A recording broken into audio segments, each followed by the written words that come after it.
Hey friends, this is the Mrs. Wolfie from our half-acre homestead. I'm really sorry I haven't had a video up for the last couple of days, like today and yesterday. I'm going to be working on some soon, but Wolfie and I have been getting ready for the busiest part of our season, which means we're getting our piglets in the next week and a half, somewhere around there. We've taken our turkeys out of their stall in the barn, the small turkeys, 2 of the Royal Palms and our 6 Narragansetts. And because we are only on a half acre and we have limited barn space and limited paddock space, actually, the animals have more of a yard than we do. But what we've done was, originally we had a pig pen next to the laying hens, and it's wired over top and it's really secure, but Pig always escaped. So she ended up running with the goats all summer long.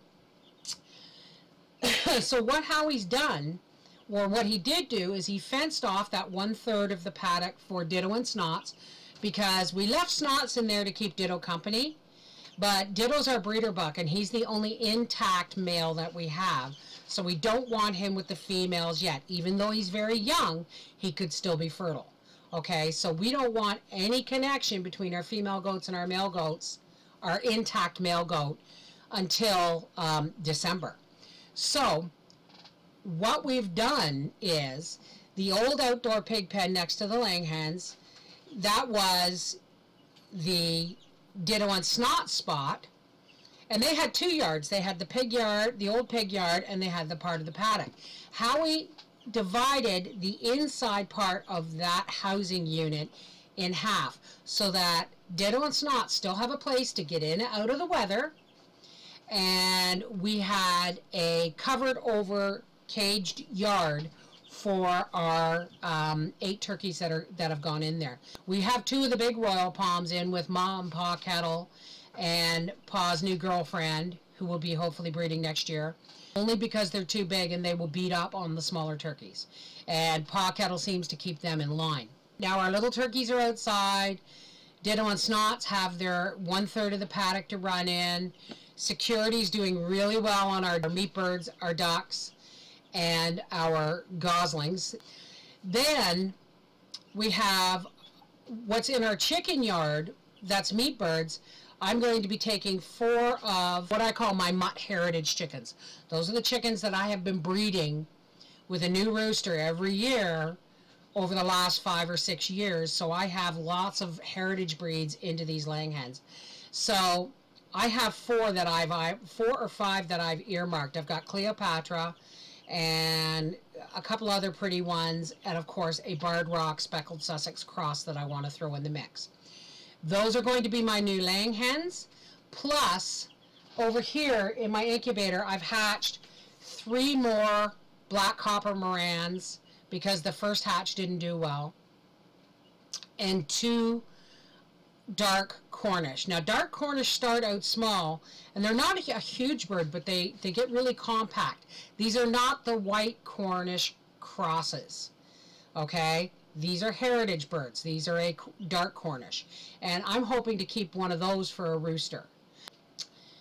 We're going to, that's going to be our new laying flock. So we're going to have hopefully 2 dark Cornish rooster, 2 black copper Moran laying hens, and then 5 of my mutt crossbreeds. That's that. And when they are ready to start laying, or soon in the fall, we're going to butcher our 5 laying hens and our rooster, and we're going to can those up. And yes, I'll show you how to do that. And we're going to put our new laying hens in there, and everything else we raise is for meat. Except for our ducks and our goslings, we are really hoping to. Goats have most of the run of the paddock, the rest of the goats. And they have a pen that last year we closed up for the winter because we had no way of keeping it warm. This year we are going to close that in for the winter, but we're going to put a light in there and we're going to make it more accessible for our breeding goats. And then the stall that we have, usually keep them in the winter, is going to be divided in half. We're going to put our geese in one side, our ducks in the other, just so that they can be in for the winter and we can have them for breeding. So there's a lot of things going on. You know, we're busier than one-legged men in a butt-kicking contest around here. My bandit cabbages, which seem to be doing really well. I'm going to be pulling my garlic soon, and I'll be showing you that. There's just a lot of things going on. Right now, today, I'm working on supper in the summer kitchen, which is just a crock pot meal. But the beauty of the crock pot meal is you're still cooking outside. Even if it's an electric appliance, it's still keeping the heat outside. Okay, and I'm going to try some other things with cooking on the barbecue. That's not necessarily grilled food, but using my barbecue as somewhat of an oven.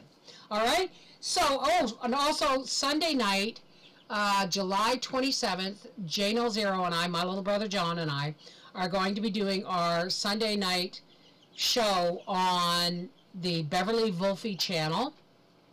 And we're going to be talking all about canning. So have your questions ready, and I will do a video reminder come Saturday night. All right, we'll see you guys soon. And again, I apologize for not having videos up for you today and yesterday. All right, we'll talk to you soon. Take care. Bye-bye.